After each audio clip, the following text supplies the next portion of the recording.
FM rainbow Puduvai 102.8 இந்த show hello doctor. நான் உங்க ஆர்ஜே ஆஷா. ஹலோ டாக்டர் நிகழ்ச்சியில ஒவ்வொரு நாளும் ஒவ்வொரு துறை சார்ந்த மருத்துவர்கள் வந்து பல்வேறு விதமான டாபிக்ல நிறைய விஷயங்களை தெளிவுபடுத்திட்டு இருக்காங்க. ஸோ அந்த வகையில இன்னைக்கு மார்பக புற்றுநோய் மற்றும் சிகிச்சை முறைகள் குறித்து விளக்கமளிக்கிறார் புதுச்சேரி இந்திரா காந்தி அரசு பொது மருத்துவமனை மற்றும் பட்ட மேற்படிப்பு நிறுவனத்தின் பொது அறுவை சிகிச்சையின் மருத்துவ அதிகாரி டாக்டர் பிருந்தா அவர்கள். வணக்கம் ma'am, welcome to the show. வணக்கம் மேடம். இன்னைக்கு நம்ம பேச போற டாபிக் வந்து மார்பக புற்றுநோய். ஸோ இந்த மார்பக புற்றுநோய்னா என்ன அப்படின்றத ஃபர்ஸ்ட் சொல்லுங்க. பார்த்தீங்கன்னா புற்றுநோயினாலே வந்துட்டு ஒரு இடத்துல நம்மளுக்கு நார்மலாக இருக்கிற செல்லு அதிகமாக டிவைட் ஆகி அதிகமாக உற்பத்தி ஆகிறது தான் புற்றுநோய் அப்படின்னு சொல்லுவோம். அது அந்த மாதிரி அதிகமாக செல் உற்பத்தி ஆகி டிவைட் ஆகி ஒரு கட்டி மாதிரி வந்துச்சுன்னா அது புற்றுநோய். இப்போ அது மார்பகத்தில் இருந்துச்சுன்னா மார்பக புற்றுநோய். அதே மாதிரி அந்தந்த இடத்துக்கு ஏற்ற மாதிரி அது இருக்கிறதுனால அது அப்படி இப்போ மார்பகத்தில் இருக்கிறதுனால அது மார்பக புற்றுநோய் அப்படின்னு சொல்கிறோம் நம்ம. ஸோ ஒரு அளவில்லாமல் அந்த செல்கள்லாம் டிவைட் ஆகிறதுனால வரது கட்டியின் பேர் தான் புற்றுநோய். Okay ma'am. இப்போ மார்பக புற்றுநோய் அப்படின்றது பெரும்பாலும் வந்து யாரை அதிகமாக பாதிக்குது, ஆண்களா இல்லை பெண்களா? பெண்கள் ஆக்சுவலாக எல்லாரும் நினைக்கிறது பெண்களை மட்டும்தான் பாதிக்கும் அப்படின்றது. ஆனால் பெண்களுக்கு அதிகமாக வரும், ஆண்களுக்கு வந்தால் ரொம்ப வீரியம் அதிகமாக வரும் அப்படின்றது தான் இது. ஓகே. ஆனால் குறிப்பாக வந்து மோரோவர் இதில் பார்த்தீங்கன்னா அதிகமாக பெண்களுக்கு தான் மாறும், ஆண்களுக்கு வந்தால் வீரியம் அதிகமாக வரும். ஓகே. இந்த மார்பக புற்றுநோயில் என்னென்ன டைப்ஸ் இருக்குது மேம், என்னென்ன வகைகள் இருக்குது?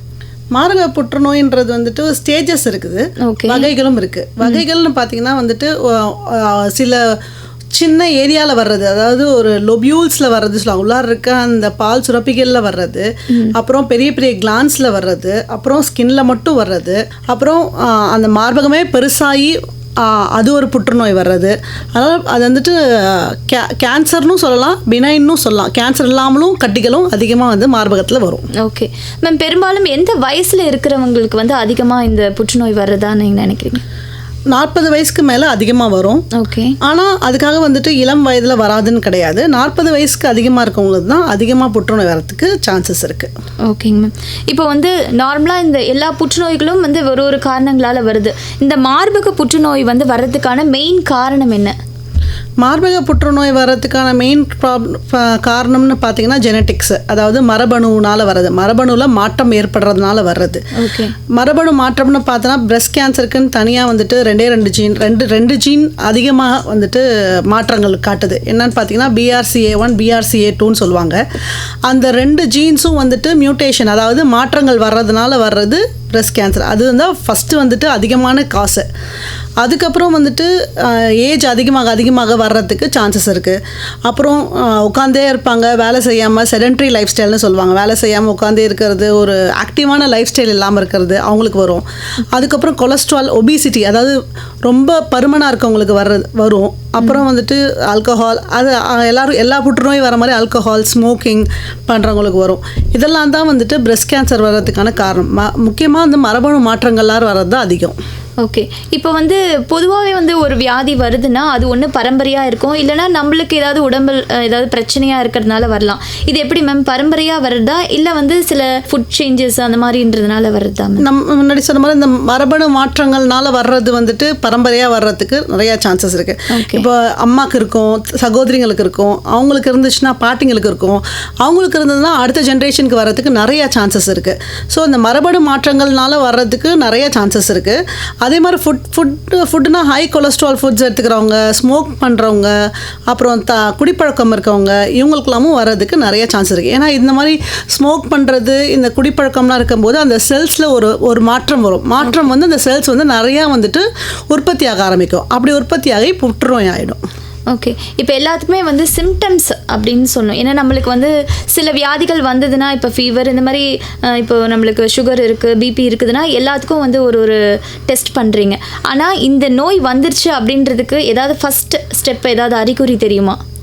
இந்த நோய் வந்துருச்சுன்றதுக்கு மொதல் அறிகுறி வந்துட்டு மார்பகங்களில் பெயின் இல்லாத, அதாவது வலி இல்லாத கட்டி வரும். நிறைய பேர் வலி இல்லாத கட்டி அப்படின்றதுனால அசால்ட்டாக விட்டுருவாங்க. நம்மளுக்கு வலி தான் இல்லையே, நம்ம இதுக்கு போய் காட்டணும் அப்படின்ட்டு. ஆனால் வந்து புற்றுநோயை பொறுத்த வரைக்கும் வலி இல்லாமல் தான் அந்த கட்டி வரும், மார்பகங்களில் கட்டி வரும். அப்புறம் அக்கிளில் கட்டி வரும். அப்புறம் மார்பு காம்பில் வந்துட்டு டிஸ்சார்ஜ், அதாவது தண்ணி மாதிரி, சீழ் மாதிரி, ரத்தம் மாதிரி ஏதாவது வரும். இதெல்லாம் வந்துட்டு பேசிக்காக இருக்கக்கூடிய சிம்டம்ஸு. ஓகே, இந்த மாதிரி இருந்துச்சுன்னா பக்கத்தில் இருக்க மருத்துவ அதிகாரியை போய் பார்த்து எக்ஸாமின் பண்ணிக்கணும். ஓகே. இப்போ நார்மலாக வந்து பால் கொடுக்கும் தாய்மார்கள்லாம் இருக்காங்க, அவங்களுக்கு நார்மலாகவே வந்து ஓவராக வந்து பால் சுரக்கும். ஸோ அந்த டைமில் கூட அந்த மாதிரி ஒரு சிம்டம்ஸ் இருக்கும். ஸோ அதுவும் இதுவும் ஒன்றுன்னு சொல்லிட்டு குழப்பிப்பாங்க சில பேர். ஸோ அந்த மாதிரி இருக்கிறவங்களுக்கும் என்ன சொல்ல விரும்புகிறீங்க நீங்கள்? இப்போ பால் கொடுக்குற தாய்மார்களுக்கு பிரெஸ்ட்டில் வந்துட்டு கட்டி மாதிரி இருந்துச்சு அப்படின்னா அவங்க போய் எக்ஸாமின் பண்ணுறது நல்லது. அந்த மாதிரி பால் கொடுக்குற இல்லை ப்ரெக்னெண்ட்டாக இருக்க லேடிஸ்க்கு அந்த மாதிரி கட்டி இருக்கும்போது பக்கத்தில் போய் நம்மளே கூட கையை வச்சு எக்ஸாமின் பண்ணிவிட்டு நம்மளோட மார்பகங்களில் கட்டி இருக்கா, எவ்வளோ பெருசு இருக்குது, வலி இருக்கா இல்லைன்றது நம்மளே ஃபஸ்ட்டு செக் பண்ணிக்கணும். அதுக்கப்புறம் பக்கத்தில் இருக்க டாக்டர் கிட்ட போய் நம்ம போய் பார்த்தோன்னா அவங்க செக் பண்ணிவிட்டு ஸ்கேன் பண்ணுறதுக்கு எழுதி கொடுப்பாங்க. அந்த மாதிரி ஸ்கேன் பண்ணுறது மூலமாக அது என்ன கட்டின்றது நம்மளுக்கு ஓரளவு தெரியும். ஓகே. இப்போ ஒருத்தவங்களுக்கு மார்பக புற்றுநோய் இருக்குது, ஸோ அவங்க வந்து செக் பண்ணுறாங்க. ஃபஸ்ட்டு அவங்களுக்கு கொடுக்கக்கூடிய ட்ரீட்மெண்ட்ஸ் என்ன மேம்? மார்பக புற்றுநோய் ஃபஸ்ட்டு இருக்குதான்றது கை வச்சு ஃபஸ்ட்டு செக் பண்ணுவோம். மார்பகத்தில் அந்த கட்டி எவ்வளோ பெருசு இருக்குது, கட்டி மூவ் ஆகுதா, இல்லை பின்னாடி வந்துட்டு நம்மளோட எலும்போடு ஒட்டிக்கிட்டு இருக்கா, இல்லை பின்னாடி இங்கே பரவி இருக்கா, இல்லை அக்களுக்கு பரவி இருக்கா அப்படின்றதெல்லாம் கை வச்சு ஃபஸ்ட்டு பார்ப்போம். நம்ம அந்த பேஷண்ட்ஸ்க்கு வலிக்குதா, இல்லை அக்களுக்கு பரவி அங்கே வலிக்குதா, இல்லை வந்துட்டு அந்த மார்பகத்தில் இருக்க ஸ்கின் எப்படி இருக்குது, மார்பகத்தோட காம்புலேருந்து என்னென்ன டிஸ்சார்ஜஸ் வருது எல்லாத்தையுமே ஃபஸ்ட்டு மருத்துவ அதிகாரி பார்ப்பாங்க. பார்த்துட்டு அதுக்கப்புறமா ஃபர்தர் கிளாரிஃபிகேஷனுக்காக ஸ்கேன் எடுப்பாங்க, இல்லைனா மேமோகிராம் டெஸ்ட் ஒன்று இருக்குது அது எடுப்பாங்க. அப்புறம் வந்துட்டு அதில் சத பரிசோதனை பண்ணணும். அந்த கட்டியிலேருந்து சதையை எடுத்து பரிசோதனை பண்ணி அது புற்றுநோயா இல்லையான்றது கண்டுபிடிப்பாங்க. ஓகே. பொதுவாகவே பார்த்திங்கன்னா நிறைய பேருக்கு வந்து கொழுப்பு கட்டிகள்லாம் இருக்கும். ஸோ அதை வந்து கேன்சர் கட்டியாக இருக்குமா டவுட்லாம் இருக்கும். இப்போ கொழுப்பு கட்டிகள்லாம் வந்துச்சுன்னா சீக்கிரம் கொஞ்ச நாள்லேயே வந்து அதுவாகவே கரைஞ்சிரும் நம்ம வந்து ட்ரீட்மெண்ட்ஸ் எடுத்தோன்னா. இந்த கொழுப்பு கட்டிக்கும் இதுக்கும் என்ன டிஃப்ரென்ஸ் மேம்? எப்படி கண்டுபிடிக்கிறது இது கொழுப்பு கட்டி தான் இல்லை இது கேன்சர் கட்டி தான் அப்படின்றத எப்படி டிஃப்ரென்ஷியேட் பண்ணுறது? கொழுப்பு கட்டின்றது வந்துட்டு ஆக்சுவலாக நம்மளோட பிரெஸ்ட்டுன்றதே ஒரு ஃபேட்னால ஆன ஒரு டிஷ்யூ தான். அந்த ஃபேட்னால ஆன டிஷ்யூவில் ஒரு ஃபேட் கட்டி தான் வந்து கொழுப்பு கட்டி அப்படின்னு சொல்கிறது. அந்த ஃபேட் வந்துட்டு நம்மளோட மார்பகத்தில் இருக்கும்போது எல்லா இடத்துக்கும் உருளும், நல்லா உருளும். அந்த மாதிரி உருண்டுச்சுன்னா அது வந்து மோஸ்ட்டாக வந்து கேன்சர் கட்டியாக இருக்காது. அதே மாதிரி இந்த கொழுப்பு கட்டின்றது இளம் வயது பெண்களுக்கு தான் அதிகமாக வர்றதுக்கு சான்சஸ் இருக்குது. முதிர்கால பெண்களுக்கு வராது. முதிர்கால பெண்களுக்கு வர்றது மோஸ்ட்டாக வந்துட்டு கேன்சர் கட்டியாக தான் இருக்கும். இள பெண்களுக்கு வர்றது தான் வந்துட்டு கொழுப்பு கட்டியாக இருக்கும். அப்படி நம்ம அது வெறும் கொழுப்பு கட்டி தானா இல்லை அது புற்றுநோயா அப்படின்றது வந்துட்டு நம்ம டிஃப்ரென்ஷியேட் பண்ணுறதுக்கு வந்துட்டு அதை பரிசோதனை பண்ணணும், இல்லைனா வந்து மேமோகிராம் எடுத்து பார்க்கணும், இல்லைனா ஸ்கேன் பண்ணி பார்க்கணும். Welcome back. எஃப்எம் ரெயின்போ 102.8 கேட்டுட்டு இருக்கீங்க ஹலோ டாக்டர் நிகழ்ச்சியை. இன்னைக்கு நிகழ்ச்சியில் மார்பக புற்றுநோயும் அதற்கான சிகிச்சை முறைகளும் குறித்து இந்திரா காந்தி அரசு பொது மருத்துவமனை மற்றும் பட்ட மேற்படிப்பு நிறுவனத்தின் பொது அறுவை சிகிச்சையின் மருத்துவ அதிகாரி டாக்டர் பிருந்தா அவர்கள். மேம், இப்போ நம்ம பேசிட்டு இருந்தோம் மார்பக புற்றுநோய் பற்றி. இப்போ செல்ஃப் எக்ஸாமின் அப்படின்றத எப்படி பண்ணிக்கிறது? செல்ஃப் எக்ஸாமினேஷன்றது வந்துட்டு ஒருத்தவங்க 30 வயசுக்கு மேலே அவங்களோட மார்பகத்தை அவங்களே செக் பண்ணிக்கிறது மூலமாக சீக்கிரமாக பிரெஸ்ட் கேன்சர் இருக்கா, அதாவது கட்டி இருக்கா மாறல இல்லையான்றது ஏர்லியாக கண்டுபிடிக்கலாம். ஏர்லியான கொஞ்சம் நாங்கள் கண்டுபிடிக்கிறதுக்கு முன்னாடி நீங்களே கண்டுபிடிச்சிக்கலாம். அதுதான் வந்து பிரெஸ்ட் செல்ஃப் எக்ஸாமினேஷன் சொல்கிறோம். அது எப்போ பண்ணுவோம்னா வந்துட்டு எல்லா பெண்மணிகளுமே வந்துட்டு அவங்களோட பீரியட்ஸ், அதாவது மாதவிடாய்க்கு அப்புறம் ஒரு 5 நாள், அதாவது 5வது நாள் தான் நம்ம பிரெஸ்ட்டில் கை வச்சா வலி இருக்காது. அதனால் அந்த 5வது நாள் மாதவிடாய் அந்த 5வது நாள் ஆரம்பித்து அந்த 5வது நாள் நம்ம வந்துட்டு குளிக்கும்போது நம்மளோட கை வச்சு 2 மார்பகத்துலேயும் ஒரு தனித்தனியாக வந்துட்டு செக் பண்ணணும். அதாவது ஃபஸ்ட்டு நம்மளோட மார்பகத்தை 4ஆக பிரிச்சுக்கணும். அதில் மேலே அவுட்டர் பகுதி, இன்னர் பகுதி, அப்புறம் கீழே அவுட்டர் பகுதி, இன்னர் பகுதி எல்லா இடத்தையும் வந்துட்டு மெதுவாக கை வச்சுட்டு நம்ம வந்து செக் பண்ணணும். ஏதாவது கட்டி உருள்ற மாதிரி இருக்குதா அப்படின்றத பார்க்கணும். அதே மாதிரி காம்பில் ஏதாவது டிஸ்சார்ஜ் வருதா, தண்ணி வருதா, இல்லை பால் மாதிரி வருதா, இல்லை ரத்தம் மாதிரி வருதா அப்படின்றத நம்ம செக் பண்ணணும். ஒரு பிரெஸ்ட்டும் தனித்தனியாக செக் பண்ணணும். தனித்தனி குவாட்ரண்ட்டாக பிரித்து செக் பண்ணணும். அதே மாதிரி நம்மளோட அக்கல்லையும் வந்துட்டு ஏதாவது கட்டி இருக்கா. கட்டின்றது அக்கல்ல நம்ம என்ன சொல்ல வரோம்னா வந்துட்டு நெறிக்கட்டி, அதாவது புற்றுநோய் பிரெஸ்ட்டில் இருக்கும்போது அது பரவுறது வந்துட்டு அக்கல்ல தான் ஃபஸ்ட்டு பரவும். அக்கல்ல இருக்கிற அந்த நெறிக்கட்டிக்கு தான் ஃபஸ்ட்டு பரவும். அந்த நெறிக்கட்டியை வச்சுக்கணும் சில பேர் வந்து பிரெஸ்ட் கேன்சர் இருக்குது அப்படின்றத கண்டுபிடிக்கலாம். அதனால் அக்கலையும் வந்துட்டு நம்ம கை வச்சு செக் பண்ணணும். அக்கல் ஏதாவது கட்டி இருக்கா, உருள்ற மாதிரி இருக்கா, அக்கல்ல வலி இருக்கா அப்படின்றதெல்லாம் செக் பண்ணால் நாங்கள் ஃபஸ்ட்டு, அதாவது டாக்டர்ஸ் ஃபஸ்ட்டு கண்டுபிடிக்கிறதுக்குனா நீங்கள் ஏர்லியாக கண்டுபிடிக்கிறதுக்கு வாய்ப்புகள் அதிகமாக இருக்குது. ஓகே. இப்போ நம்ம ஹாஸ்பிட்டலுக்கு வந்துட்டாங்க. இப்போ வந்த பிறகு நீங்கள் என்னென்ன மாதிரி செக்கப்லாம் அடுத்தடுத்த ஸ்டேஜில் பண்ணுவீங்க? இப்போ ஒருத்தவங்க மார்பகத்தில் கட்டி அப்படின்னு எங்கிட்ட வராங்கன்னா, நாங்கள் ஃபஸ்ட்டு அவங்களோட குடும்பத்தில் ஏதாவது இந்த மாதிரி யாருக்காவது இருக்குதுங்களா, இல்லை அவங்க மார்பகத்தில் ஏதாவது டிஸ்சார்ஜ் மாதிரி வருதா அப்படின்ட்டு டீட்டெயிலாக ஹிஸ்ட்ரி எடுப்போம். ஹிஸ்ட்ரி எடுத்துகிட்டு அதுக்கு ஏற்ற மாதிரி நம்ம வந்து செக்கப் பண்ணுவோம். படுக்க வச்சு அவங்க வீட்டில் பண்ணுற மாதிரி நாங்கள் வந்துட்டு பிரெஸ்ட்டு வந்துட்டு ஒரு குவாட்ரண்ட்டாக பிரித்து நாங்களும் வந்து செக் பண்ணுவோம், அழுத்தி செக் பண்ணுவோம். அதே மாதிரி காம்பில் ஏதாவது மாற்றம் தெரியுதா, பிரெஸ்ட்டோட ஸ்கின்ல, அதாவது புற்றுநோய் இருக்கவங்களுக்கு பிரெஸ்ட்டோட ஸ்கின்ல வந்துட்டு அந்த முடியெலாம் இருக்கு இல்லையா, அந்த முடியோட வேர்லாம் வந்துட்டு ரொம்ப ப்ராமினெண்ட்டாக தெரியும். அது எப்படி இருக்கும்னா, அந்த ஆரஞ்சு தோல் இருக்கும்ல, அந்த தோல் அந்த புள்ளி புள்ளியாக தெரியும். அந்த மாதிரி அந்த ஸ்கின்ல வந்துட்டு நம்மளுக்கு தெரியும். அது மாதிரி இருக்குதா, இல்லை உள்ளார வந்துட்டு நம்மளோட செஸ்ட் வால், அதாவது உள்ளார எலும்புக்கு பரவி இருந்ததுன்னா அந்த கட்டி வந்துட்டு அந்த எலும்போடு சேர்ந்துக்கோவை தவிர கீழே வந்து இறங்காது. அது வந்துட்டு அது நவுறுதா இல்லையான்னு கை வச்சு பார்ப்போம். அப்புறம் வந்துட்டு அக்கலில் கை வச்சு பார்ப்போம். வேறு எங்கேயாவது பரவி இருக்கா, வயிறில் பரவி இருக்கா அப்படின்றது வயிறில் கை வச்சு பார்ப்போம். அப்புறம் வேறு எங்கேயாவது கட்டியிருக்கா அப்படின்றத நாங்கள் எக்ஸாமின் பண்ணி பார்ப்போம். இந்த மாதிரி எக்ஸாமின் பண்ணி நம்ம அடுத்தது வந்துட்டு இன்வெஸ்டிகேஷன்ஸ்லாம் பண்ணுவோம். ஓகே. இப்போ நீங்கள் ஃபஸ்ட்டு என்னென்ன மாதிரி இப்படி கண்டுபிடிச்சிட்டிங்க, இப்போ அந்த கட்டியை நீக்கிறதுக்கு நீங்கள் என்னென்ன மாதிரி ட்ரீட்மெண்ட்ஸ் ஆரம்பிக்கிறீங்க?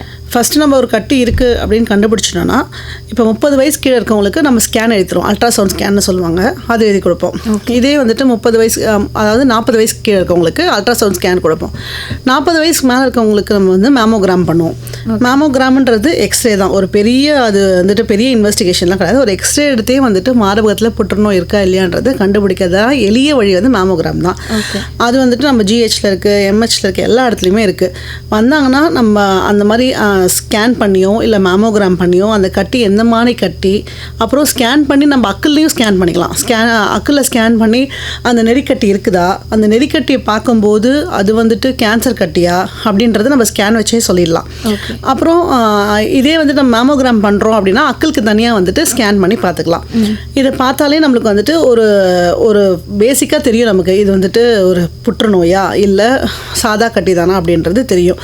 அந்த மாதிரி தெரிஞ்சிருச்சு அப்படின்னா ஃபர்தராக நம்ம இன்னும் வந்துட்டு அதை வந்துட்டு கன்ஃபார்ம் பண்ணுறதுக்கு அந்த கட்டியிலேருந்து ஒரு குட்டி சதையை வந்துட்டு ஒரு இன்ஜெக்ஷன் மாதிரி இருக்கும், அதை போட்டு நாங்கள் வந்துட்டு சதை பரிசோதனை, அந்த சதையை அந்த கட்டியிலேருந்து எடுத்து அதை வந்து பெத்தாலஜி டிபார்ட்மெண்ட்டுக்கு அனுப்பி அது வந்து புற்றுநோயா இல்லையா அப்படின்றது கண்டுபிடிப்போம். இவ்வளவும் பண்ணதுக்கப்புறம் தான் வந்து நமக்கு தெரியும் அது கண்டிப்பாக அது புற்றுநோயா இல்லையா அப்படின்றது. ஓகே. இப்போ நீங்கள் வந்து நிறைய ஸ்டேஜ் இருக்குது அப்படின்னு சொல்லியிருந்தீங்க புற்றுநோயில். இப்போது எந்த ஸ்டேஜ் உள்ளவங்கள சீக்கிரம் குணப்படுத்திடலாம், இல்லை இந்த ஸ்டேஜுக்கு மேலே போயிட்டாங்கன்னா கொஞ்சம் கஷ்டம் அப்படின்னு சொல்லுவீங்க இல்லையா? ஸோ அந்த மாதிரி என்னென்ன ஸ்டேஜஸ் இருக்குது? மொத்தம் 4 ஸ்டேஜ் இருக்குது. ஃபஸ்ட்டு ஸ்டேஜ்ன்றது பார்த்தீங்கன்னா வந்து பிரெஸ்ட்டில் மட்டும் இருக்கிறது. ஓகே. அதுக்கப்புறம் பரவுறதை பொறுத்து லாஸ்ட் ஸ்டேஜ் வந்து எல்லா இடத்துக்கும் பரவச்சுன்னா அது வந்து லாஸ்ட் ஸ்டேஜ் அப்படின்னு சொல்லுவாங்க, ஸ்டேஜ் 4 அப்படின்னு சொல்லுவாங்க. இப்போ நம்மக்கிட்ட பேஷண்ட் வரும்போது பிரெஸ்ட்டில் மட்டும்தான் இருக்குது, வேறு எங்கேயும் பரவலை அப்படின்னா வந்துட்டு ரொம்ப ஈஸியாக வந்துட்டு ட்ரீட்மெண்ட் பண்ணிக்கலாம். அதே மாதிரி அவங்களுக்கு நல்ல ப்ரொக்னோசிஸ் இருக்குது. ப்ரொக்னோசிஸ்னால் இன்னும் அதுக்கப்புறம் வாழ்கிற காலம் நல்லா இருப்பாங்க அவங்க. இதே வந்து நம்மக்கிட்ட ரொம்ப லாஸ்ட் ஸ்டேஜில் வரும்போது அந்த ஸ்டேஜில் நம்மளால் என்ன பண்ண முடியுமோ அந்த ட்ரீட்மெண்ட் மட்டும் தான் பண்ண முடியும். இது நம்ம அதனால தான் வந்துட்டு ஃபஸ்ட்டு ஸ்டேஜே இருக்கும்போது நம்ம பிரெஸ்ட் செல்ஃப் எக்ஸாமினேஷன்லாம் பண்ணி ஃபஸ்ட்டு ஸ்டேஜ்லாம் வரவங்களுக்கு நல்ல வந்துட்டு இது இருக்கும், ப்ரொக்னோசிஸ் இருக்கும் அப்படின்னு சொல்கிறது. Okay ma'am. இப்போ நீங்கள் ஃபஸ்ட்டு ஸ்டேஜ் வந்துருக்கு, ட்ரீட்மெண்ட்ஸ் பண்ணிடுறீங்க. இப்போ வந்து அந்த புற்றுநோய் கட்டியை அழிச்சிடுறீங்க. மறுபடியும் அவங்களுக்கு அந்த கட்டி மறுபடியும் வராதா, ஏதாவது சான்சஸ் இருக்கா, இல்லை மறுபடியும் வர்றதுக்கு சான்சஸ் இருக்குது. அதுக்கு தான் வந்துட்டு நம்ம இயர்லி ஒன்ஸு ஸ்க்ரீனிங் பண்ணணும் அவங்களுக்கு. இயர்லி ஒன்ஸு இல்லைனா 2 years ஒன்ஸ் அந்த மாதிரி வந்துட்டு நம்ம வந்து இப்போ மரபணு மாற்றங்கள் இருக்கவங்களுக்கெல்லாம் வந்துட்டு நம்ம வந்துட்டு ஏர்லி ஒன்ஸ் வந்துட்டு நம்ம வந்து செக் பண்ணி பார்த்துக்கணும் திருப்பி வருதா இல்லை அவங்களுக்கு முன்னாடியே வந்துட்டு அதோட ரிஸ்க் சிம்டம்ஸ்லாம் என்ன வரும், அதாவது திருப்பி கட்டி வருதான்னு பார்க்கணும், இல்லை அந்த ஆப்ரேஷன் பண்ண அந்த ஸ்கின்ல ஏதாவது மாற்றங்கள் இருக்கான்னு பார்க்கணும். அப்படிலாம் முன்னாடி சொல்லி கொடுத்துருவோம். அந்த மாதிரி சொல்லி கொடுத்து அந்த மாதிரி ஏதாவது மாற்றங்கள் வந்தது அவங்க சீக்கிரமாக வந்துட்டாங்கன்னா அதையும் நம்ம ட்ரீட் பண்ணிக்கலாம். இல்லைனா அவங்க இயர்லி ஒன்ஸ் அவங்க ஸ்க்ரீனிங் வந்துக்கிட்டே இருந்தாலே போதும். ஓகே. இப்போ வந்து அறுவை சிகிச்சையெல்லாம் பண்ணுறீங்களே, ஸோ அறுவை சிகிச்சைக்கு அப்புறம் வந்து அதோட சைடு எஃபெக்ட்ஸ்லாம் ஏதாவது வருமா? ஏன்னா நிறைய பேர் வந்து சிகிச்சை இல்லாமல் மருந்து மாத்திரைகள் மூலியமாகவே குணப்படுத்த முடியும்ன்ற ஒரு ஸ்டேஜ் இருக்கும். இல்லை இதுக்கப்புறம் தாண்டியாச்சு, இதுக்கப்புறம் வந்து சர்ஜரியோ ஏதோ பண்ணி தான் ஆகணும் அப்படின்ற ஸ்டேஜில் இருப்பாங்க. ஸோ அந்த மாதிரி இருக்கிறவங்க நீங்கள் எப்படி ட்ரீட் பண்ணுறீங்க? ஆக்சுவலாக வந்துட்டு அறுவை சிகிச்சை தான் இதுக்கு முக்கியமாக வந்து ட்ரீட்மெண்ட்டு. ஓகே. என்ன இருந்தாலுமே அது ஒரு புற்றுநோய்னு கண்டுபிடிச்சிட்டா அதுக்கு அறுவை சிகிச்சை கண்டிப்பாக பண்ணி தான் ஆகணும். ஓகே. நம்ம அறுவை சிகிச்சை எப்போ பண்ண மாட்டோம் அப்படின்னா, ரொம்ப பெரிய கேன்சராக இருந்துச்சுன்னா ஃபஸ்ட்டு கீமோதெரப்பி கொடுப்போம். அதாவது மாத்திரை மருந்து கொடுத்து அந்த கீமோதெரப்பின்றது அந்த கேன்சர் ட்ரக்ஸு அதை கொடுத்து அந்த மார்பக புற்றுநோயை சின்னதாக்கி அதுக்கப்புறமா ஆப்ரேஷன் பண்ணுவோம். ஏன்னா பெருசாக இருக்கும்போது நம்மளால் ஆப்ரேஷன் பண்ண முடியாது. மருந்து கொடுத்து கொஞ்சம் சின்னதாக்கி அதுக்கப்புறம் ஆப்ரேஷன் பண்ணுவோம்.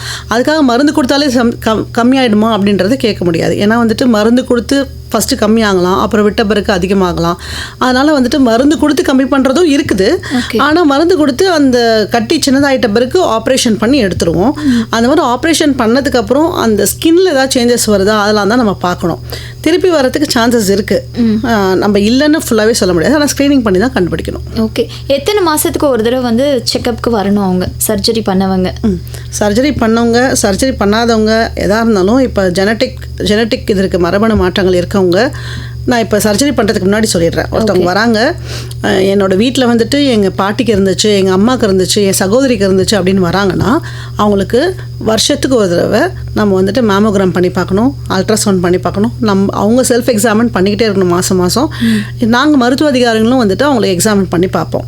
ஓகேங்களா? அது வந்து வருஷத்துக்கு ஒரு தடவை. இல்லை நார்மலாக ஜெனட்டிக் ப்ரீடிஸ்போசிஷன் இல்லை அவங்களுக்கு, அதாவது அவங்களோட குடும்பத்தில் அது வரல அப்படின்னா 2 years ஒன்ஸ் கூட பண்ணிக்கலாம் அவங்க. ஆனால் 40 வயசுக்கு மேலே எல்லா லேடிஸும் வந்துட்டு இயர்லி ஒன்ஸோ இல்லை 2 years ஒன்ஸோ அதை செக் பண்ணுறது ரொம்ப ரொம்ப ரொம்ப அவசியம். Okay ma'am. சரி, ஓகே, தொடர்ந்து பேசலாம். ஒரு கால் ஒருத்தங்க வந்திருக்காங்க. ஹலோ, வணக்கம். வணக்கம் மேடம். வணக்கம், சொல்லுங்கள் சார். மேம் எங்கேருந்து பேசுகிறீங்க?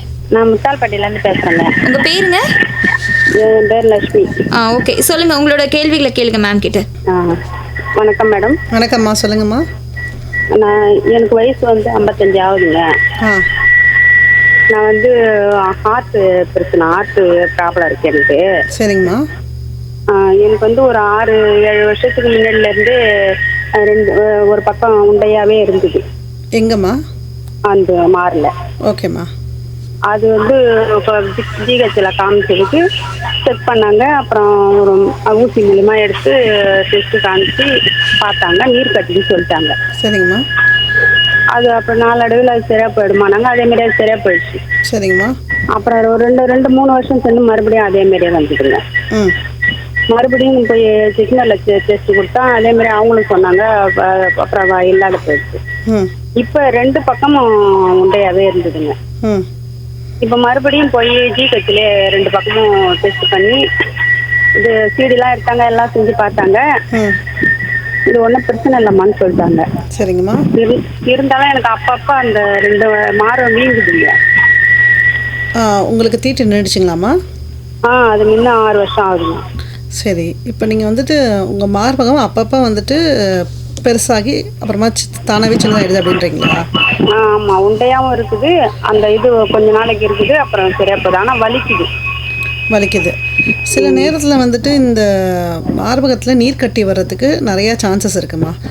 அந்த டைமில் வந்துட்டு நம்ம அதை உங்களுக்கு வயசு கொஞ்சம் அதிகன்றதுனால உங்களுக்கு அந்த நீர் கட்டி வரும்போது போய் டாக்டர்கிட்ட காட்டுறது தான் நல்லது. அதனால் அது எப்போ வந்தாலுமே நீங்கள் டாக்டர்கிட்ட காட்டி தான் ஆகணும், வேறு வழியே இல்லை. ஓகேங்களா? அதை காட்டி செக் பண்ணுறது ரொம்ப நல்லது. ஏன்னா நம்ம ஒரு தடவை செக் பண்ணும்போது நீர் கட்டின்னு வர்றது, இன்னொரு தடவை நீர் கட்டின்னு வரும்ன்றது அவசியம் இல்லை. அதனால் உங்களுக்கு எப்போ வந்துட்டு அந்த அந்த மார்பகம் பெருசாகிற மாதிரி இருக்குது, இல்லை நீர் கட்டி மாதிரி இருக்குது அப்படின்றதுனாலும் நீங்கள் வந்துட்டு ஜிஹெச்சில் போய் செக் பண்ணி அதை பரிசோதனை பண்ணிக்கிறது தான் நல்லது. பயப்படுறதுனால ஒன்றும் பண்ண முடியாது. நம்ம வந்துட்டு இந்த போய் செக் பண்ணிக்கணும் ஜிஹெச்சில் போய். ஆமாம், நானும் ஒரு 4-5 தடவை செக் பண்ணிட்டேன் மேம். ஆமாம், அது வராமல் தடுக்கிறதுக்கு நம்ம ஒன்றும் பண்ண முடியாது. இந்த மாதிரி வரும்போது போய் சிகிச்சை எடுத்துக்கணும், அவ்வளோதான். ஓகே, நன்றி மேடம். Thank you ma'am. இப்போ தெரப்பி பற்றி பேசிகிட்டு இருந்தோம். இப்போ இந்த தெரப்பிலாம் எடுக்கும்போது வந்து நார்மலாகவே புற்றுநோய்னா வந்து தெரப்பி எடுக்கும்போது முடி கொட்டுதல் வந்து இருக்குன்றாங்க. இந்த தெரப்பிக்கு அப்புறம் வந்து எப்படி இருக்குன்றீங்க? ஆக்சுவலாக அந்த கேன்சரை தடுக்கக்கூடிய மருந்து, அதாவது அதுதான் வந்து கீமோதெரப்பி.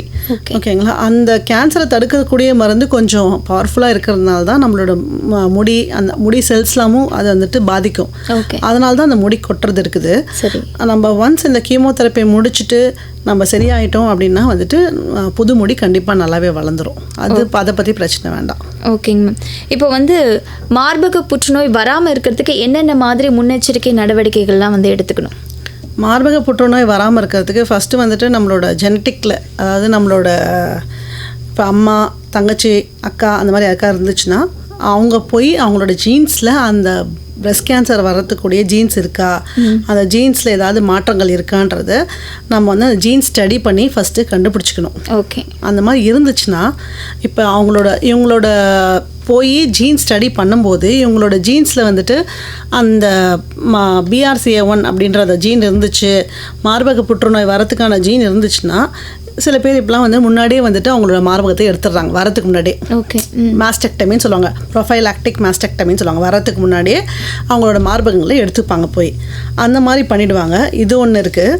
இப்போ மார்பக புற்றுநோய் வந்துடுது. ஸோ இது வராமல் தடுக்கிறதுக்கு இப்போது சொன்னீங்களே, இப்போ ஜெனட்டிக்காக வருது அப்படின்னு ப்ரொஃபைலாக்டிக் மாஸ்டெக்டமி பண்ணிடுவாங்க. அப்புறம் என்னென்னா வந்துட்டு நம்ம நல்ல ஆக்டிவ் லைஃப் ஸ்டைல் இருக்கணும். அதாவது செடென்ட்ரி, அதாவது உட்காந்துக்கிட்டே இருந்து ஒரு வேலை இல்லாமல் ரொம்ப வந்துட்டு உடல் பருமனாக இருக்கவங்களுக்கு தான் அதிகமாக வரும்னு சொன்னாலே. அதனால் ஆக்டிவாக லைஃப் ஸ்டைல் இருக்கணும். அப்புறம் உடல் எடையை குறைக்கணும், எக்ஸசைஸ் பண்ணி, ஸ்மோக் பண்ணக்கூடாது, ஆல்கோஹால் எடுத்துக்கூடாது. அதே மாதிரி இப்போ குழந்தை பெற்றுக்கிறது வந்துட்டு அவங்களுக்கு வந்து நல்லா வந்துட்டு பால் ஊட்டணும். ஓகே. அதுவுமே வந்துட்டு பிரஸ்ட் கேன்சருக்கு பால் ஊட்டாத பெண்மணிகள் அவங்களுக்கு வந்துட்டு பிரஸ்ட் கேன்சர் வரதுக்கு நிறையா சான்சஸ் இருக்குது அப்படின்னு ஒரு ஸ்டடி இருக்குது. பால் ஊட்டுறதுனால கூட நம்ம தடுக்கலாம் அப்படின்னு சொல்கிறாங்க. ஓகே. இப்போ நீங்கள் சொன்னீங்க இல்லையா, மார்பகங்களில் வந்து எடுத்துடுறாங்க முன்னாடி ஜெனட்டிக் ரீதியாக வந்துச்சுன்னா, ஸோ அந்த மாதிரி எடுக்கிறதுனால ஏதாவது சைடு எஃபெக்ட் ஏதாவது இருக்கா? எடுக்கிறதுனால சைடு எஃபெக்ட் கிடையாது. எடுக்கிறதுனா என்ன சைடு எஃபெக்ட்னா, அவங்களுக்கு குழந்தை பிறந்துச்சுன்னா அவங்களால பால் ஊட்ட முடியாது. அது மட்டும்தான் சைடு எஃபெக்டை தவிர எடுக்கிறதுனால அவங்களுக்கு வந்து நல்லது தான் எடுக்கிறது. நிறையா வந்துட்டு அந்த மார்பக புற்றுநோய் வந்து அவங்க கஷ்டப்படுறது அவங்க தடுத்துக்கிறாங்க. அதுதான் வந்துட்டு அது நல்லது தான். அதனால ஒன்றும் சைடு எஃபெக்ட்லாம் கிடையாது. ஓகே. மோஸ்ட்லி இப்போ பார்த்தீங்கன்னா பெண்கள் வந்து நமக்கு இருக்காது, நம்மளுக்கு வராது, முன்னாடி வந்தால் கூட நான் ஹெல்த்தியாக ஃபுட்டு எடுத்துக்கிறேன், எல்லாமே நான் கரெக்டாக ஃபாலோ பண்ணுறேன் அப்படின்னு நினச்சிட்டு நிறைய பேர் வந்து செக்கப்கே வர்றது கிடையாது. ஸோ இதை பற்றின விழிப்புணர்வு பெண்களுக்கு வந்து கொஞ்சம் கம்மியாக இருக்குது அப்படின்னு நான் நினைக்கிறேன். ஸோ நீங்கள் எந்த அளவுக்கு விழிப்புணர்வு ஏற்படுத்துகிறீங்க? வந்துட்டு பெண்கள் வந்து அந்த பிரஸ்ட்டு சம்மந்தப்பட்ட டிசீஸ்னாலே வரமாட்டாங்க வெளியில். அது வந்து அசிங்கப்பட்டுட்டு வரமாட்டாங்க. அந்த மாதிரிலாம் இருக்கக்கூடாது. இப்போ வந்துட்டு இதுக்கு படிக்கிற டாக்டர்ஸுமே நிறையா பொம்பளைங்க இருக்காங்க, நிறையா வந்துட்டு லேடி டாக்டர்ஸ் இருக்காங்க. அவங்கக்கிட்ட போய் வந்து அவங்களுக்கு என்ன பிரச்சனை, அவங்களுக்கு வந்துட்டு மார்பகங்களில் என்ன மாதிரி டிஸ்கம்ஃபர்ட் இருக்குது, அதெல்லாம் வெளியில் வந்து அவங்க சொல்கிறது மூலமாக மட்டும்தான் வந்துட்டு இதை தடுக்க முடியும். இதுக்கு வந்து நம்ம அசிங்கப்பட்டுட்டு கூச்சப்பட்டுட்டு போய் காட்ட மாட்டோம் அப்படின்னா வந்துட்டு இதுக்கு ஒரு முடிவே இருக்காது. அதனால் வந்துட்டு ஃபஸ்ட்டு வந்து அந்த மார்பகத்தில் ஏதாவது நோய் இருக்குது அப்படின்னா வெளியில் வந்து சொல்கிற அளவுக்கு வந்துட்டு ஃபஸ்ட்டு அவங்க தைரியம் இருக்கணும் அவங்களுக்கு. அதுக்கப்புறம் வந்துட்டு அவங்க நல்ல உணவு முறை இருக்கணும். அதே மாதிரி ஆக்டிவாக இருந்தாலே போதும். இதெல்லாம் வந்துட்டு அதே மாதிரி செல்ஃப் எக்ஸாமின் பண்ணுறது ரொம்ப ரொம்ப முக்கியம். இருக்கிறதுலே ரொம்ப முக்கியம். நாங்கள் பண்ணுறதோடு நீங்கள் பண்ணுறது தான் வந்துட்டு ஏர்லியாக எங்ககிட்ட வர்றதுக்கு சான்ஸ் அதிகம். Welcome back. FM ரெயின்போ 102.8ல கேட்டுட்டு இருக்கீங்க ஹலோ டாக்டர் நிகழ்ச்சியை. இன்னைக்கு நிகழ்ச்சியில மார்பக புற்றுநோய் மற்றும் சிகிச்சை முறைகள் குறித்து இந்திரா காந்தி அரசு பொது மருத்துவமனை மற்றும் பட்ட மேற்படிப்பு நிறுவனத்தின் பொது அறுவை சிகிச்சை துறையின் மருத்துவ அதிகாரி டாக்டர் பிருந்தா அவர்கள் நிறைய விஷயங்களை நம்ம கூட ஷேர் பண்ணிக்கிட்டு இருக்காங்க. தொடர்ந்து பேசலாம். மேம், இப்போ வந்து நிறைய ட்ரீட்மெண்ட்ஸ் இருக்கு அப்படின்னு சொன்னீங்க. இப்போ ஸ்டேஜ் 1, ஸ்டேஜ் 2, ஸ்டேஜ் 3, ஸ்டேஜ் 4 இருக்கு. ஸ்டேஜுக்கு ஏற்ற மாதிரி என்னென்ன ட்ரீட்மெண்ட்ஸ் நீங்க கொடுக்குறீங்க? இப்போ அந்த நம்ம ட்ரீட்மெண்ட் பார்த்தோன்னா சர்ஜரி ஃபஸ்ட்டே சொன்னேன். சர்ஜரியில் என்னெல்லாம் இருக்குன்னா, இப்போ பிரஸ்ட்டில் மட்டும்தான் இருக்குது அப்படின்னா வந்துட்டு லம்பெக்டமின்னு சொல்லுவாங்க. அந்த பிரஸ்ட்டில் இருக்க அந்த லம்பை மட்டும், அதாவது அந்த கட்டியை மட்டும் எடுத்து சதப்பரிசோதனை அனுப்புவோம். பக்கத்தில் ஸ்கின் தான் பரவி இருக்கான்றது அதிலே தெரிஞ்சிடும். இப்போ பிரஸ்ட்லேயும் இருக்குது, இல்லை அப்புறம் வந்துட்டு அக்கிளுக்கும் பரவிடுச்சு, அக்கிளில் இருக்க அந்த நெய்க்கட்டிக்கும் பரவிடுச்சு அப்படின்னா பிரஸ்ட் அந்த பிரஸ்ட்டை எடுத்துட்டு அது கூட அந்த நெறிக்கட்டியும் சேர்த்து எடுத்துருவோம். இது ஒரு சிகிச்சை முறை. அப்புறம் வந்துட்டு இந்த நம்ம சர்ஜரி பண்ணிவிட்டு தேவைப்பட்டால் கீமோதெரப்பி கொடுப்போம். அது வந்துட்டு அட்ஜுவன்ட் கீமோதெரப்பி அப்படின்னு சொல்லுவோம். அதாவது இந்த சர்ஜரி பண்ணது மட்டும் வந்துட்டு பத்தலை, ஸோ அவங்களுக்கு வந்துட்டு கீமோதெரப்பியும் சேர்த்து கொடுப்போம். சில பேருக்கு கீமோதெரப்பி கொடுத்தும் வந்துட்டு சரி வராது, அப்போ உள்ளாரெலாம் கொஞ்சம் ஸ்ப்ரெட் ஆகிருக்கும், அந்த செஸ்ட் வால்லெல்லாம் ஸ்ப்ரெட் ஆகிருக்கும், அவங்களுக்கு ரேடியோ தெரப்பியும் கொடுப்போம். ரேடியோ தெரப்பி கதிர்வீச்சு முறையால் வந்துட்டு நம்ம ட்ரீட்மெண்ட் கொடுக்கறது. அதுக்கப்புறம் வந்து ஹார்மோனல் தெரப்பின்னு ஒன்று இருக்குது. ஹார்மோனல் தெரப்பினா சில பிரெஸ்ட் கேன்சர்ஸ் வந்துட்டு ஹார்மோன் ரிசெப்டர்ஸ் பாசிட்டிவ் இருக்கும். அதாவது ஈஸ்ட்ரஜன் ப்ரொஜெஸ்ட்ரான்றது பெண்களுக்கு 2 ஹார்மோன் இருக்குது. அந்த ஹார்மோனால் வந்துட்டு அந்த கட்டி வந்து நிறையா வளரும். ஸோ அந்த ஹார்மோனை தடுக்கிற மாதிரி நம்ம வந்து ஹார்மோனல் தெரப்பி கொடுப்போம். சில ட்ரக்ஸ்லாம் டெமாக்சிஃபன் அந்த மாதிரி ட்ரக்ஸ் எல்லாம் கொடுப்போம். இது வந்துட்டு இன்னொரு ட்ரீட்மெண்ட்டு. ஸோ இந்த மாதிரி வந்துட்டு நிறையா ட்ரீட்மெண்ட் இருக்குது. அந்த ஸ்டேஜ்க்கு ஏற்ற மாதிரி நம்ம வந்து ட்ரீட்மெண்ட் கொடுப்போம். Okay ma'am. இப்போ பொதுவாக வந்து மார்பக புற்றுநோய் வந்து மார்பகம், அக்குள் தவிர வேறு எங்கெங்கெல்லாம் பரவறதுக்கு சான்சஸ் இருக்குது? ஃபஸ்ட்டு ஸ்டேஜுன்றது நான் சொன்ன மாதிரி மார்பகத்தில் மட்டும் இருக்கிறது ஃபஸ்ட்டு ஸ்டேஜு. அப்புறம் மார்பகத்துலேருந்து அக்குளுக்கு பரவும், அதாவது நெறிக்கட்டி மூலமாக பரவும். அதுக்கப்புறம் வேறு எங்கெல்லாம் பரவும் அப்படின்னு பார்த்திங்கன்னா போன்ஸு, லாங் போன்ஸுன்னு சொல்லுவாங்க. அதாவது கையில் அந்த பெரிய போனு, அப்புறம் காலில் தையில் இருக்கிற அந்த பெரிய போன் ஃபீமர்னு சொல்லுவாங்க, அந்த போன்ஸ்க்கு. அதுக்கப்புறம் லிவருக்கு, லங்ஸ்க்கு, நம்மளோட மார்பகத்து பக்கத்துலேயே லங்ஸ் இருக்குது, அப்புறம் லிவர் இருக்குது. அப்புறம் சில நேரத்தில் என்னன்னா வந்துட்டு நம்ம வயிறுலையும் வந்துட்டு பரவிடும். வயிறில் பரவி சில பேருக்கு நீர் கோத்துக்கும் வயிறில், அந்த மாதிரி ஆகலாம். அப்புறம் பிரெயினுக்குமே வந்துட்டு பரவறதுக்கு நிறையா சான்சஸ். இதெல்லாம் வந்துட்டு ரொம்ப கடைசி ஸ்டேஜில் தான் இந்த மாதிரிலாம் ஆகும். இந்த ஸ்டேஜ்லாம் வரும்போது நம்மளால் வந்துட்டு ஃபுல் ட்ரீட்மெண்ட் கொடுக்க முடியாது. அதே மாதிரி இந்த மாதிரி கடைசி ஸ்டேஜில், அதாவது எல்லா இடத்துக்கும் பரவி வர ஸ்டேஜில் வர்றவங்கள 22% தான் நம்மளால் வந்துட்டு அவங்கள வந்துட்டு காப்பாற்ற, 5 இயர் சர்வைவல் ரேட்டுன்னு சொல்லுவாங்க, அது 22% தான் நம்மளால் வந்துட்டு காப்பாற்ற முடியும். இப்போ பொதுவாகவே வந்து ஒரு கருத்து இருக்குது, இதுமாதிரி மார்பக புற்றுநோய் வந்தால் வந்து வாழ்நாள் வந்து ரொம்ப கம்மி அப்படின்னு க்யூர் பண்ணவே முடியாது அப்படின்னு சொல்கிறாங்க. அதை பற்றி நீங்கள் என்ன நினைக்கிறீங்க? அப்படிலாம் கிடையாது. இப்போ வந்துட்டு நம்மளோட நிறைய அட்வான்ஸ்டு ட்ரீட்மெண்ட்லாம் இருக்குது. அதே மாதிரி வந்துட்டு இப்போ ஸ்டேஜ் ரொம்ப ஏர்லி ஸ்டேஜில் வந்துட்டாங்கன்னா வந்துட்டு 5 இயர் சர்வைவல் ரேட், அதாவது 5 வருஷத்துக்கு இன்னும் எவ்வளோ 85% ஆஃப் த விமன் வந்துட்டு இப்போ ஒரு 100 பேரில் வந்துட்டு 100 பேர் ஏர்லி ஸ்டேஜ் கேன்சர்லேயே வந்துட்டாங்கன்னா அதில் 85% ஆஃப் த உமன்ஸ் வந்துட்டு இன்னும் ஒரு 5 வருஷம் நல்லாவே வாழ்வாங்க அப்படின்றது ஸ்டடீஸ்லாம் இருக்குது. ஸோ ஒரு புற்றுநோய் வந்துருச்சு அப்படின்னா வந்துட்டு அது கண்டிப்பாக சாவில் தான் போய் முடியும்லாம் கிடையாது. நம்மளோட அட்வான்ஸ் ட்ரீட்மெண்ட் ஸ்ட்ராட்டஜிஸ் நிறையா இருக்குது. இப்போ அந்த ட்ரீட்மெண்ட்லாம் பண்ணால் வந்துட்டு கண்டிப்பாக வந்துட்டு அவங்களோட சர்வைவல் ரேட் வந்து அதிகமாகும். அதனால் கேன்சர்ன்றது எண்ட் ஆஃப் த இது கிடையாது. ஸோ நம்ம நல்ல ட்ரீட்மெண்ட் முறைகளை வச்சு ட்ரீட்மெண்ட் பண்ணால் கண்டிப்பாக வந்து அவங்க நல்லா வாழறதுக்கு சான்சஸ் நிறையா இருக்குது. ஓகே. இப்போ வந்து லேடிஸ் வந்து வீட்டில் இருக்கிறவங்க இருப்பாங்க, இல்லை வேலைக்கு போகிறவங்க இருப்பாங்க.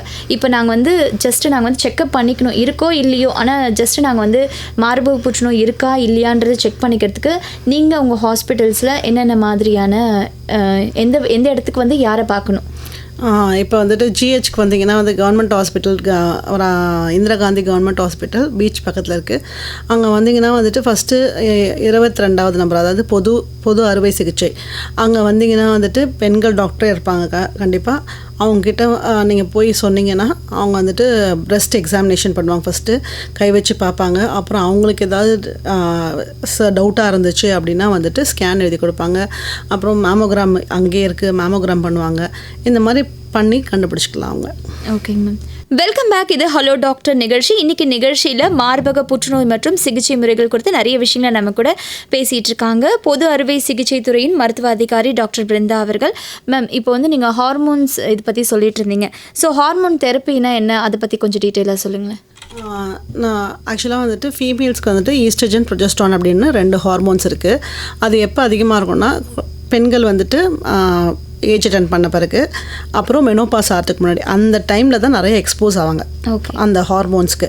அப்போ வந்துட்டு நம்ம மார்பக புற்றுநோய் யாருக்கு அதிகமாக வரும் அப்படின்னு கேட்டாலே வந்துட்டு சீக்கிரமாக ஏஜ் அட்டன் பண்ணுறவங்களுக்கு, அப்புறம் சீக்கிரமாக ஏஜ் அட்டன் பண்ணி லேட்டாக வந்து மெனோபாஸ் ஆகிறவங்களுக்கு, இந்த மாதிரி ஆச்சுன்னா அவங்க அந்த ஹார்மோன்ஸ்க்கு எக்ஸ்போஸ் ஆகிறது வந்துட்டு அதிக நாள் இருக்கும். அதனால் வந்துட்டு அவங்களுக்கு வந்து பிரெஸ்ட் கேன்சர் வந்துட்டு அதிகமாக வரதுக்கு சான்சஸ் இருக்குது. இந்த மாதிரி டைம் அப்புறம் வந்துட்டு நம்ம மல்டிபிள் ப்ரெக்னன்சின்னு சொல்லுவாங்க. அதாவது நிறைய குழந்தை பெற்றுக்கிறவங்களுக்கு கம்மியாக வரும் அப்படின்னு சொல்கிறாங்க. ஏன்னா வந்துட்டு அந்த குழந்தை பெற்றுக்கிறப்போ வந்துட்டு இந்த ஹார்மோன்ஸ் வந்து கம்மியாக இருக்கும் அப்படின்னு சொல்கிறாங்க. அதுக்கப்புறம் வந்துட்டு இந்த ஹார்மோன்ஸ்லாம் என்ன பண்ணுன்னா வந்துட்டு நம்மளோட பிரெஸ்ட்டில் இருக்க அந்த செல்ஸ் அந்த வளர்கிறதுக்கு நிறைய ஹெல்ப் ஆகும். இப்போ வந்துட்டு இந்த ஹார்மோன்ஸ்னால தான் வந்துட்டு அந்த பிரஸ்ட் கேன்சர் வருதான்றது பார்க்குறதுக்கு டெஸ்ட் இருக்குது. இஆர்னா ஈஸ்ட்ரஜன் ரிசெப்டர், பிஆர்னா ப்ரொஜெஸ்ட்ரான் ரிசெப்டர். அந்த ரிசெப்டர் பாசிட்டிவாக இருக்கா நம்ம பிரஸ்ட்டில் அப்படின்றத பார்ப்பாங்க. அந்த கட்டியில் அந்த பிஆர் அந்த ஹார்மோன்ஸ் வந்து அந்த ரிசெப்டர் வந்து அதிகமாக இருக்கா அப்படின்னு பார்ப்பாங்க ஃபஸ்ட் டெஸ்ட் பண்ணி. அந்த மாதிரி டெஸ்ட் பண்ணி பார்த்தா இப்போ ஒரு பேஷண்ட் வராங்க, அந்த பேஷண்ட் வந்து இந்த பிஆர் அப்படின்னா அந்த ரிசெப்டர் வந்து பாசிட்டிவாக இருக்குன்னா நல்ல ப்ரொக்னோசிஸ். அதாவது நம்ம ஹார்மோன் கொடுத்து அவங்களுக்கு வந்து அந்த செல்ஸ்லாம் அழியறதுக்கு தன்மை இருக்குதுன்னு அர்த்தம். ஸோ நம்மளுக்கு ஒரு ட்ரீட்மெண்ட் இருக்குது பண்ணுறதுக்கு அப்படின்னு அர்த்தம். ஸோ வந்துட்டு அவங்களுக்கு வந்து அந்த ஹார்மோன்ஸ் அந்த ரிசெப்டரை வந்து அழிக்கக்கூடிய நம்ம வந்துட்டு ஒரு மருந்து கொடுத்து அந்த ஹார்மோன்ஸ் எல்லாம் அழிச்சா அந்த பிரஸ்ட் கேன்சர் வந்துட்டு இன்னும் அதிகமாக வராமல் தடுக்க முடியும். அதுதான் இதுக்கு பேர் தான் வந்து ஹார்மோனல் தெரப்பி. ஒரு ஹார்மோன்ஸ் அழிக்கிறதுக்கு நம்ம வந்து ஒரு ட்ரக்ஸ் கொடுக்கறது தான் வந்து ஹார்மோனல் தெரப்பி. ஓகேங்க. இப்போ வந்து பொதுவாக நீங்கள் சொன்னீங்க, இப்போ அதிக குழந்தைகள் பெற்றுக்கிறவங்களுக்கு வந்து இந்த மாதிரி புற்றுநோய் வர்றது கம்மியாக இருக்குன்ட்டு. இப்போ நிறைய பேர் பார்த்தீங்கன்னா ஒரு குழந்தையோடையே இப்போ ஸ்டாப் பண்ணிடுறாங்க, 2 குழந்தை கூட போகிறதில்ல, இல்லை அந்த குழந்தைங்களுக்கு அதிகமாக தாய்ப்பால் கொடுக்கறதில்ல. ஏன்னா வேலைக்கு போகிற சூழ்நிலை ஏதோ ஒரு ப்ராப்ளம்ஸ் இருக்கும் அவங்களுக்கும். ஸோ இந்த மாதிரி இருக்கிறவங்க தாய்ப்பால் கொடுக்க மாட்டாங்க. ஸோ அவங்களுக்குலாம் வந்து இந்த புற்றுநோய் வர்றதுக்கான சான்சஸ் அதிகமாக இருக்கா? நம்ம இப்போ வந்துட்டு இந்த மாதிரி அதிகமாக குழந்தை பெற்றுக்கல அவங்களுக்கு வந்து அதிகமாக வரும் அப்படின்னு நம்ம சொல்ல ஆரம்பிச்சிட்டா அது தப்பாயிடும்.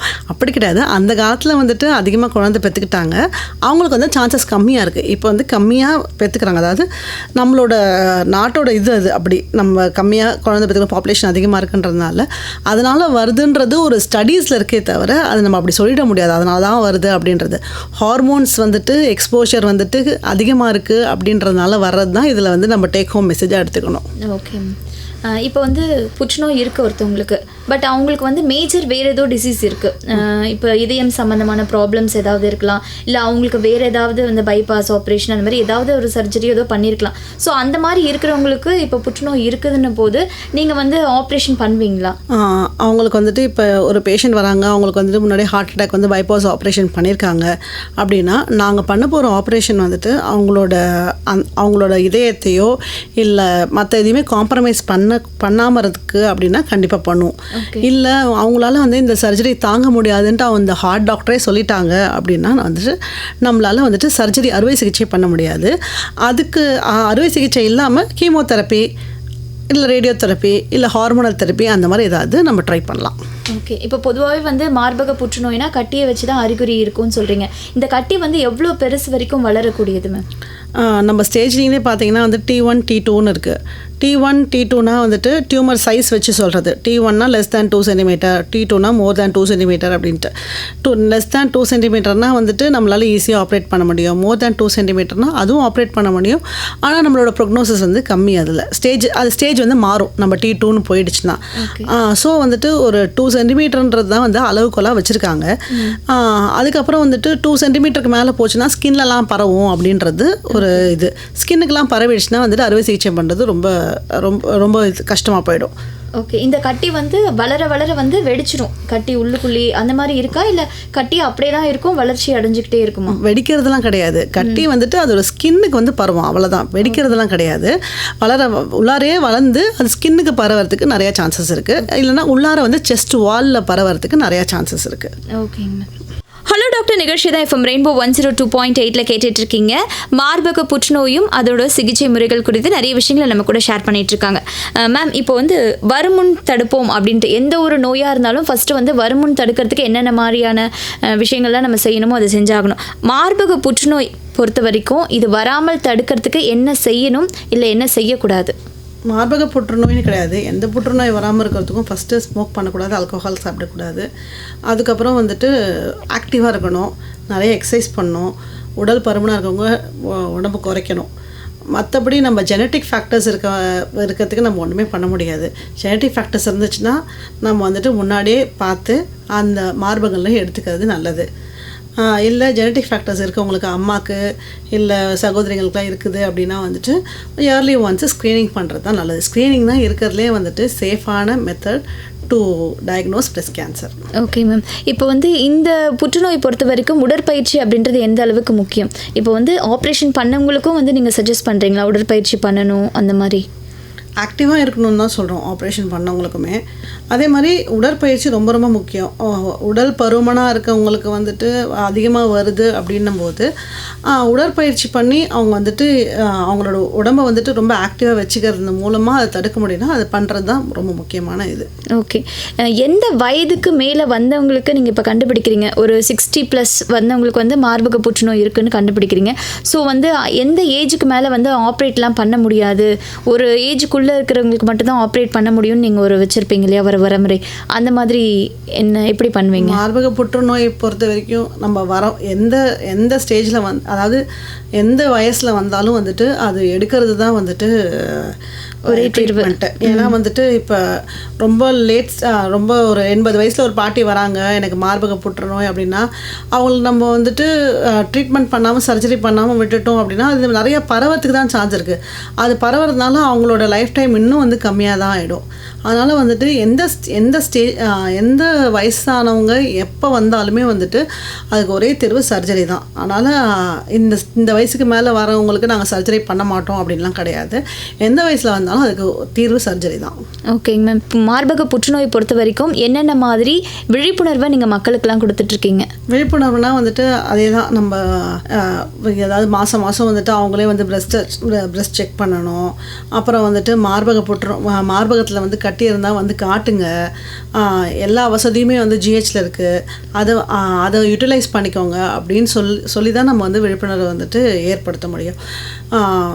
இதில் ரொம்ப முக்கியமே வந்து இந்த பிரெஸ்ட் செல்ஃப் எக்ஸாமினேஷன் ஒரு ஸ்க்ரீனிங். அதாவது நம்ம வருமுன் காப்போம்னு எடுத்தாலே வந்து பிரெஸ்ட் செல்ஃப் எக்ஸாமினேஷன் மட்டும்தான் வரும். அதுதான் வந்து ஸ்க்ரீனிங்கில் வரும். மாதம் உங்களோட பிரெஸ்ட்டை நீங்களே செக் பண்ணுறது மூலமாக மட்டும்தான் வந்துட்டு நாங்கள் கண்டுபிடிக்கிறதுக்கு முன்னாடி நீங்களே கண்டுபிடிச்சி வர்றதுக்கான ஒரே வழி. ஓகேங்க மேம். நீங்கள் இந்த மாதிரி கேம்ப்ஸ்லாம் நடத்துகிறீங்களா மேம் மருத்துவமனை சார்ந்து? நிறைய கேம்ப்ஸ் நடத்துகிறோம். இந்த பிஹெச்சிஸ் அதாவது ப்ரைமரி ஹெல்த் சென்டர்லலாம் வந்துட்டு மருத்துவ அதிகாரிகள் அவங்களாம் வந்துட்டு நிறையா வந்துட்டு ரிமோட் ஏரியாஸில் அப்புறம் வந்துட்டு இந்த பிரெஸ்ட் கேன்சருக்காகவே வந்துட்டு அக்டோபர் மாதத்துலாம் பிங்க் அக்டோபர்னு சொல்லுவாங்க.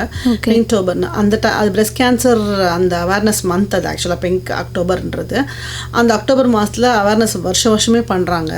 ஸோ கவர்மெண்ட் வந்துட்டு ப்ரைமரி ஹெல்த் சென்டர் மூலமாக நிறைய அவுட்ரீச் ப்ரோக்ராம்ஸ் பண்ணுறாங்க. நிறையா வந்துட்டு ரீச் பண்ணாத இடத்துக்குலாம் போய் கூட பண்ணுறாங்க. ஓகேங்க, பேசலாம். ஒரு நேயர் வந்திருக்காங்க. ஹலோ, வணக்கம். நான் சந்திரசேகர் பேசுறேன் மேம், வேலூர்லேருந்து. ஓகேங்க சார், உங்களோட கொஸ்டினை மேம் கிட்ட கேளுங்க. ஹலோ, சொல்லுங்க சார். வணக்கம் மேம். எனக்கு 2 கேள்விகள் இருக்கு. இந்த பிரஸ்ட் கேன்சர் இதற்கான இந்த ட்ரீட்மெண்ட் அப்படிங்கிறது எப்படி வழங்கப்படுது மேம்? ஃபார் எக்ஸாம்பிள் இந்த ரேடியேஷன், இந்த கீமோதெரப்பி, அதையும் தாண்டி ஆப்ரேஷன், இது மாதிரி எல்லாம் பல்வேறு இருக்கு இல்லையா? இந்த பிரஸ்ட் கேன்சர் அனலைஸ் பண்ணிட்டாங்கன்னா எப்படி எல்லாம் மெத்தட்ஸ் அப்படிங்கிறதுக்கு அது முதல் கேள்வி. 2வது கேள்வி வந்து இந்த கேன்சர் பேஷண்ட்ஸ் குறிப்பிட்ட இந்த பிரஸ்ட் கேன்சர் இருக்கு அப்படிங்கறத அவங்களுடைய அந்த மார்பகங்கள்ல மேமோகிராஃப் அப்படிங்கிற ஒரு டெஸ்ட் பண்ணலாம் அப்படின்னாங்க. அதையும் தாண்டி வேற என்ன டெஸ்ட் பண்ணி என்ஷூர் பண்ணிக்கிறது அவங்க பெர்ஃபெக்டா தான் இருக்கிறாங்களா அப்படின்ட்டு? ஆக்சுவலாக என்னென்னா வந்துட்டு ஒரு 40 வயசு கீழே இருக்கவங்க வந்துட்டு பிரெஸ்ட்டில் ஒரு கட்டி இருக்குது அப்படின்னா வந்துட்டு அவங்களுக்கு அல்ட்ராசவுண்ட் பண்ணி பார்ப்பாங்க. சாதாரண ஸ்கேன் பண்ணாலே வந்துட்டு அதை தெரிஞ்சிடும். அதாவது மார்பகத்துக்கும் நம்மளோட அக்களுக்கும் ஸ்கேன் பண்ணி பார்ப்பாங்க. ஸ்கேன் பண்ணிவிட்டு அந்த கட்டி எப்படிப்பட்ட கட்டி, அது எங்கே பரவி இருக்குது அப்படின்றதுலாம் ஸ்கேன்லேயே தெரிஞ்சிடும். இதே அந்த பேஷண்ட் வந்து ஒரு 40 வயசுக்கு மேலே இருக்காங்கன்னா மேமோகிராம் பண்ணுவாங்க. மேமோகிராம்ன்றது வந்துட்டு ஒரு எக்ஸ்ரே தான். அது வந்து 2 பிரெஸ்ட்டுக்கு நடுவில் வந்துட்டு அந்த மெஷின் வந்துட்டு அந்த பிரெஸ்ட்டை அழுத்தி அந்த கட்டி எப்படி இருக்குன்றது வந்துட்டு அது வந்து அனலைஸ் பண்ணி சொல்லும் அந்த மேமோகிராம்ன்றது. அந்த மேமோகிராம் வச்சும் வந்துட்டு நம்மளுக்கு பிரெஸ்ட் கேன்சர் எப்படி இருக்குது அப்படின்றத பார்க்கலாம். இதே ஒரு ப்ரெக்னென்ட் லேடி வராங்க, இது பிரெஸ்ட்டில் வந்து கட்டி அப்படின்னா அவங்களுக்கு நம்ம எக்ஸ்ரே எடுக்க முடியாதுன்னா குழந்தை வச்சுருக்காங்கல்ல வயிற்றில், ஆனால் அவங்க எக்ஸ்ரே எடுக்க மாட்டோம், நம்ம வந்து மேமோகிராம் எடுக்க மாட்டோம். அவங்களுக்கு வந்து நம்ம எம்ஆர்ஐ பண்ணி பார்த்து அவங்களுக்கு பிரெஸ்ட் கேன்சர் இருக்கா இல்லையான்றது கண்டுபிடிக்கலாம். இதெல்லாம் தான் வந்துட்டு மெத்தட்ஸு. இதுக்கப்புறம் வந்து நம்ம கண்டுபிடிச்சிட்டோம் அப்படின்னா சத பரிசோதனை பண்ணியும் வந்துட்டு பிரெஸ்ட் கேன்சர் இருக்கா இல்லையான்றது கண்டுபிடிக்கலாம். ஓகேங்க சார், தேங்க்யூ சார். நம்ம நிகழ்ச்சியோட நிறைவு தருணத்தில் இருக்கிறோம். இன்னைக்கு நம்ம நிகழ்ச்சியில் இந்திரா காந்தி அரசு பொது மருத்துவமனை மற்றும் பட்ட மேற்படிப்பு நிறுவனத்தின் பொது அறுவை சிகிச்சை துறையின் மருத்துவ அதிகாரி டாக்டர் பிருந்தா அவர்கள் நிறைய விஷயங்களை ஷேர் பண்ணிக்கிட்டாங்க. உங்களுக்கு நிலையத்தின் சார்பாக மனமார்ந்த நன்றி மேம். நன்றி மேடம்.